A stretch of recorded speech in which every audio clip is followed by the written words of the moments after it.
तो dual lecture हो जाएगा, एक तो आपका किन्सिंस तक थ्योरी का और दूसरा लेक्चर हो जाएगा पोस्ट किन्सिंस थ्योरी का, ठीक है। पोस्ट किन्सिंस के अंदर ये फर्स्ट वाली अपने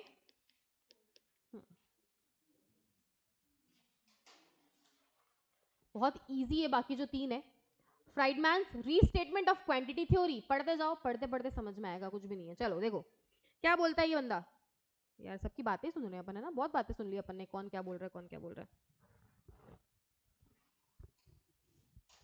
और बताओ इतने सारे बच्चे गायब है आज, कि मैंने कहा था कि यूनिट बहुत टेढ़ी है ना, तुम इसमें, लेकिन ठीक है, बाबा शाम का आशीर्वाद लेके आएंगे, हर टेढ़ी चीज भी सीधी हो जाएगी, क्यों, इसलिए गए हो सब। आज से पदयात्रा भी शुरू है वैसे, चलो खैर, चलो भाई, सो जय श्री राम और जय श्री श्याम का नाम लेते हुए चालू करते हैं पोस्ट किन्सिंस थ्योरी, जिसमें से पहला टॉपिक आज आपके पास बहुत ही आसान, फ्राइडमैन्स रीस्टेटमेंट ऑफ क्वांटिटी थ्योरी। मैं पांचवी बार ये नाम बोल चुकी हूँ, अब चुपचाप पढ़ा दो कि इसके अंदर है क्या। देखो, Milton Friedman extended Keynes speculative money demand with the framework of asset price theory. इस बंदे ने किन्स की थ्योरी को भी आगे बढ़ा दिया। कैसे बढ़ा दिया जरा देखते हैं। अरे ओ, ऐसे आगे नहीं बढ़ पाएगा तू, सुन ले मेरी बात। आगे, Friedman treats the demand for money as nothing more than an application of more general theory of demand for capital asset। कुछ नहीं बोलता ये बंदा, बोलता है कोई डिमांड फॉर मनी ना कुछ अलग अलग नहीं होता, इतना अलग क्यों पढ़ा रहे हो, जैसे किसी भी एसेट की डिमांड कम या ज्यादा होती है वैसे ही मनी की डिमांड भी कम और ज्यादा होती है, वो ही ट्रैक पर, कोई भी अलग ट्रैक नहीं है। बोलता है demand for money is affected by the same factor. भाई जिन दो फैक्टर से किसी भी एसेट की डिमांड कम या ज्यादा होती है, उन्हीं दो फैक्टर से मनी की डिमांड भी कम या ज्यादा होगी। वो दो फैक्टर क्या है, परमानेंट इनकम और relative return on assets. Okay, एक तो आदमी की परमानेंट इनकम कितनी है, उसके हिसाब से वो एसेट ज्यादा खरीदेगा या कम खरीदेगा, उसकी डिमांड एसेट के लिए ज्यादा या कम होगी। और दूसरा, उस एसेट पर उसको रिटर्न कितना मिलेगा, जितना मिलेगा उतनी ही ज्यादा उसके लिए उस एसेट की डिमांड होगी। सेम कॉन्सेप्ट काम करता है किसमें, डिमांड फॉर मनी में। क्या कहता है, Friedman maintains that this is permanent income and not a current income as in Keynes's theory that determine the demand for money. Ma'am permanent income क्या होता है, अभी तक तो हम इतने दिनों से सुन रहे हैं current income, nominal income, current things है ना, डिमांड फॉर मनी में। अब ये बंदा आके बोलता है सब बकवास है, कोई करंट इनकम पे डिपेंड नहीं करता है, सब कुछ परमानेंट इनकम पे डिपेंड करता है। अब ये परमानेंट इनकम क्या होता है, परमानेंट इनकम मैं तुम्हें मेरी भाषा में बताती हूँ, तुम्हारी सारी फ्यूचर इनकम्स का प्रेजेंट वैल्यू क्या कहलाता है, योर परमानेंट इनकम। आपको प्रेजेंट वैल्यू निकालना आता है, आपने कभी नाम सुना प्रेजेंट वैल्यू क्या होता है, क्या होता है मुझे बताओ, how you calculate the present value of anything. मुझे, मेरे हाथ में आज 100 रुपए है और 5 साल बाद 100 रुपए है, क्या उस समय 100 रुपए की कीमत और आज 100 रुपए की कीमत सेम होगी, नहीं। इसीलिए अगर आपको फ्यूचर के 100 रुपए को कैलकुलेट करना है तो आपको उसको आज की डिस्काउंट रेट से क्या करना पड़ेगा, मल्टीप्लाई करना पड़ेगा। ओके, मतलब बेसिकली आपको उसका डिस्काउंट रेट से क्या करना पड़ेगा बेटा, उसको कैलकुलेट करना पड़ेगा और उससे क्या निकल कर आएगी, आपकी प्रेजेंट वैल्यू निकल कर आएगी। प्रेजेंट वैल्यू निकाली है ना सबने, डिस्काउंट फैक्टर सबको पता है। ओके, तो ये क्या बोलता है फ्राइडमैन, क्या बोलता है कि भाई आदमी की परमानेंट इनकम कितनी है इस पर डिपेंड करता है कि डिमांड फॉर मनी देश में कितना होगा। और परमानेंट इनकम क्या होती है, ये बोला एग्जैक्टली। देखो, permanent income is measure of wealth is the present expected value of all the future income. Short में क्या, PV of all the future income. Present value of all the future income को क्या बोला गया है, क्या बोला गया है, permanent income. To Friedman money is as good as any other good and its demand is the function of a great number of factor। ये बोलता है मेरे लिए पैसा कोई अलग चीज नहीं है, जैसे हर गुड्स की डिमांड कम या ज्यादा होती है वैसे पैसे की डिमांड भी कम या ज्यादा होती है परमानेंट इनकम के हिसाब से। फ्राइडमैन आइडेंटिफाइज द 4 डिटरमिनेंट, 4 बातें बोली है, फटाफट देख लो क्या 4 बातें बोली है इस बंदे ने। It is a function of total wealth, इसका मतलब जो डिमांड फॉर मनी है वो परमानेंट इनकम से रिप्रेजेंट होता है। Permanent income divided by the discount rate defined as the average return on the 5 asset in the monetarist theory world, namely money, bonds, equity, physical capital and human capital. ये 5 asset बताए हैं इसने, ठीक है, 5 asset कौन कौन से, बोलो, money, bond, equity, physical capital और ह्यूमन कैपिटल। ओके, अब इनसे जितनी भी इनकम बेसिकली होती है, जो एवरेज रिटर्न है इनका, उसका क्या निकालो तुम, प्रेजेंट वैल्यू निकाल लो। वो तुम्हारी क्या आ जाएगी, बेसिकली परमानेंट इनकम के जैसे तुम उसको कैलकुलेट कर सकते हो। परमानेंट इनकम को भी इसने प्रेजेंट वैल्यू पे किया है कैलकुलेट। दूसरा ये बोलता है आपका डिमांड फॉर मनी रिलेटेड है प्राइस लेवल से, जितना ज्यादा प्राइस लेवल बढ़ता जाएगा उतना ही ज्यादा डिमांड फॉर मनी भी बढ़ता जाएगा, ये तो हम पढ़ते ही आ रहे हैं कब से। तीसरा ये बोलता है जितनी ज्यादा opportunity cost of money holding decline sorry rises if the opportunity cost of money holding declines and vice versa. Money holding की अपॉर्चुनिटी कॉस्ट क्या होती है?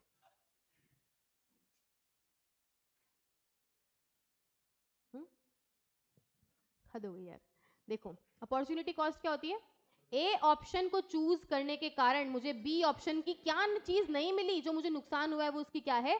अपॉर्चुनिटी कॉस्ट है। तो यहाँ पे क्या बोल रहा है, जितनी ज्यादा अपॉर्चुनिटी कॉस्ट घटती जाएगी उतना ही ज्यादा डिमांड फॉर मनी बढ़ता जाएगा। इसका मतलब अगर आज मैं इन्वेस्ट करती तो मुझे 12% का रिटर्न मिलता बॉन्ड से, मैं कल इन्वेस्ट कर रही हूं तो मुझे सिर्फ 10% का ही रिटर्न मिल रहा है बॉन्ड से। इसका मतलब घर में पैसा रखने के कारण मुझे बाहर क्या छोड़ना पड़ रहा है, जब वो कम होता जाएगा तो मेरी हाथ में पैसा रखने की ताकत या डिमांड फॉर मनी ऑटोमेटिकली बढ़ती जाएगी, क्योंकि मुझे बाहर अट्रैक्टिवनेस ही नहीं आएगी, क्योंकि बाहर इंटरेस्ट रेट क्या होते जा रहे हैं, बॉन्ड के कम होते जा रहे हैं, तो मेरी अपॉर्चुनिटी कॉस्ट भी क्या होती जा रही है, कम होती जा रही है। अगर वो बढ़ेगी, अगर वो बढ़ती जाएगी बॉन्ड के प्राइसेस और बॉन्ड की इंटरेस्ट रेट, तो अपॉर्चुनिटी कॉस्ट भी मेरी क्या हो रही है, बढ़ रही है, तो मेरा डिमांड फॉर मनी क्या होगा, कम होगा। क्या बोला मैंने, बोलो जल्दी जल्दी जल्दी जल्दी बोलो, आगे भी पढ़ना है। इसका क्या है, इनवर्स रिलेशनशिप है बेटा। जो चीज आपको छोड़नी पड़ रही है अगर वो बढ़ती जाएगी तुम्हारा डिमांड फॉर मनी ऑटोमेटिकली कम होता जाएगा। ठीक है, और लास्ट में बोलता है इन्फ्लेशन से भी ये इन्फ्लुएंस होती है। तो ये 4 फैक्टर इसने यहां पर बताए हैं।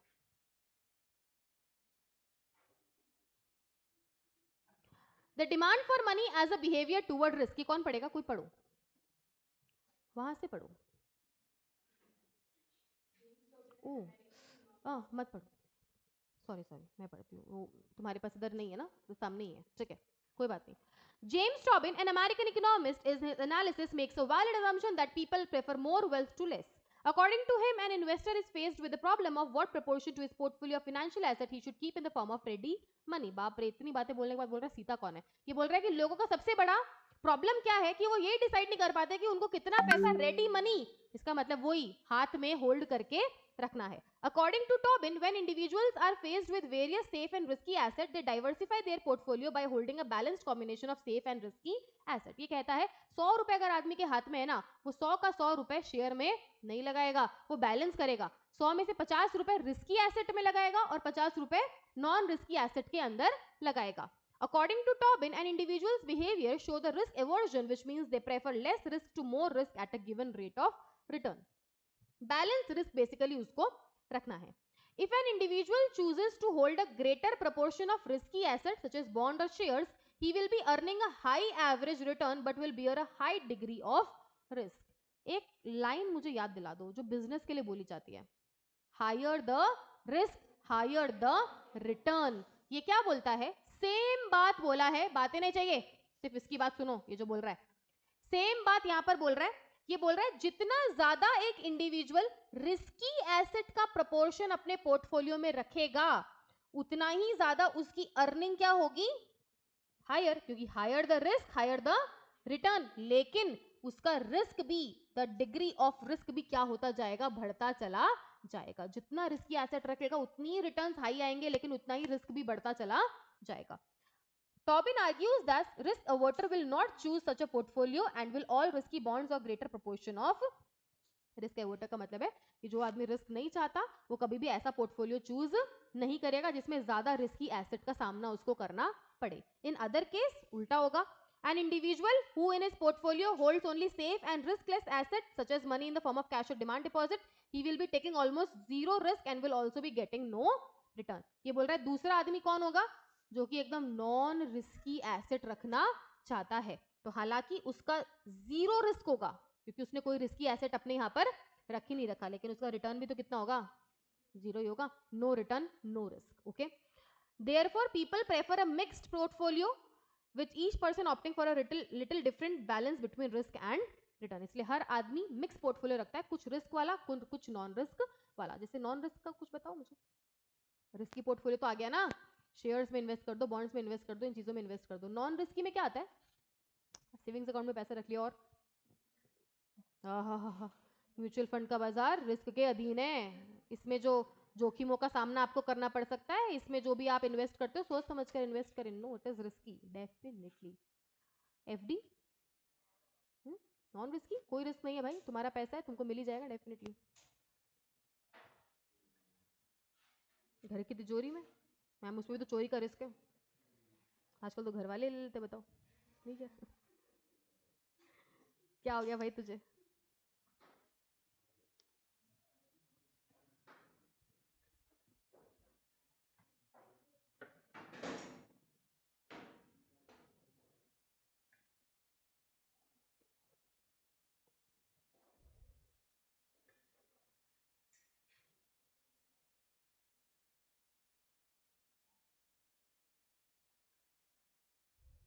और लास्ट है आपके पास टॉबिन्स लिक्विडिटी प्रेफरेंस फंक्शन। भाई ये टॉबिन कौन है? तो ये ढूंढ के लाओ तुम, है ना। चलो, Tobin derived his liquidity preference function showing the relationship between rate of interest and demand for money. अब ये देखो कॉपी आगे। He argues that with the increase in the rate of return on bonds, individual will be attracted to hold a greater proportion of their wealth in bonds and less in the form of ready money. तो अभी उस बेचारे ने क्या बोला पीछे speculative वाले में? यही तो कह रहा था कि जितना ज्यादा रेट ऑफ इंटरेस्ट बढ़ेगा उतना ही ज्यादा लोग बॉन्ड्स में इन्वेस्ट करेंगे और हाथ में पैसा कम रखेंगे। At higher rate of interest, demand for holding money will be less and people will hold more bonds in their portfolio and vice versa। इसीलिए मैं कह रही थी कुछ भी चेंज नहीं है, बहुत इजी है, पढ़ लो, सेम की सेम बातें यहाँ पर दी हुई है। In Tobin's portfolio approach, demand function for money as an asset slopes downward with horizontal axis shows the demand for money, vertical axis shows the rate of। ये वही तुम्हें चार्ट नहीं लग रहा सेम का सेम, है ना? यहाँ पे रेट ऑफ इंटरेस्ट और ये demand for money sloping downward. The downward sloping liquidity preference function curves show that asset demand for money increases at the rate of interest on the bonds fall। उसके बाद in this way Tobin derives the aggregate liquidity preference curve by determining the effect of changes in the interest rate of asset। Tobin's liquidity preference theory has been found to be true by empirical studies conducted to measure interest elasticity of demand for money as an asset। इसको true माना गया है, same बातें यहाँ पर करी गई है, कुछ भी ज्यादा चेंज नहीं है। बात वही कह रहा है कि रेट ऑफ इंटरेस्ट और डिमांड फॉर मनी में कैसा है एक रिलेशनशिप है, जो कि यहाँ पर इसने यहाँ पर मेंटेन करके दिखाया है। आज अपन इतना कर लिया, अपन ने बहुत बड़ी बात है, ऐसे नहीं बोलूंगी, इतना ही किया है। लेक्चर तो खत्म करती हूँ, तुमसे कुछ बात करती हूँ।